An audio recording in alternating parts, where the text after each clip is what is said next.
Ce matin, peu après 11 h, Geneviève Fioraso fait son arrivée sur ce nouveau site de Paris-Saclay, et pas des moindres. Il s'agit en effet de Safran Tech, le nouveau centre de recherche et technologie du groupe Safran. En compagnie du PDG et du directeur du centre, la secrétaire d'État chargée de l'enseignement supérieur et de la recherche a inauguré le site. Votre investissement en recherche et en développement, qui s'élève à 12% de votre chiffre d'affaires, est un exemple pour l'ensemble des industries françaises. Suite au discours, place à la visite guidée du site. Un site qui appartenait à un opérateur de télécom il y a encore plus de 5 ans et qui a ensuite été fermé pendant plusieurs années. Aujourd'hui, il renaît enfin. 1000 personnes y travaillent déjà. Elles devraient être 1500 fin 2016.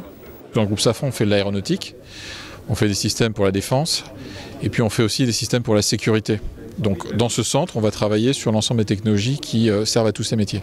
L'implantation du nouveau site sur le territoire de Paris-Saclay n'est pas due au hasard, mais bel et bien choisie pour des critères stratégiques et bien précis.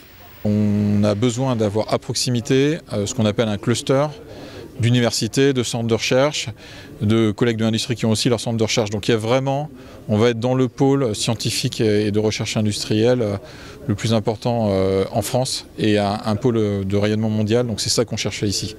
En fait, on est persuadé que l'innovation nécessite qu'on s'ouvre sur l'extérieur. Une ouverture sur l'extérieur félicitée par la secrétaire d'État qui en profite aussi pour rappeler l'importance de l'innovation en matière d'emploi et de compétitivité.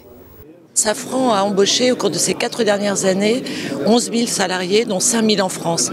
Ça montre que l'innovation, c'est bien le levier essentiel pour faire croître les entreprises, les rendre plus compétitives en France, mais immédiatement à l'export, et créer des emplois. L'investissement global pour ce nouveau site représente près de 60 millions d'euros et s'élèvera à plus de 80 millions d'euros d'ici 2018.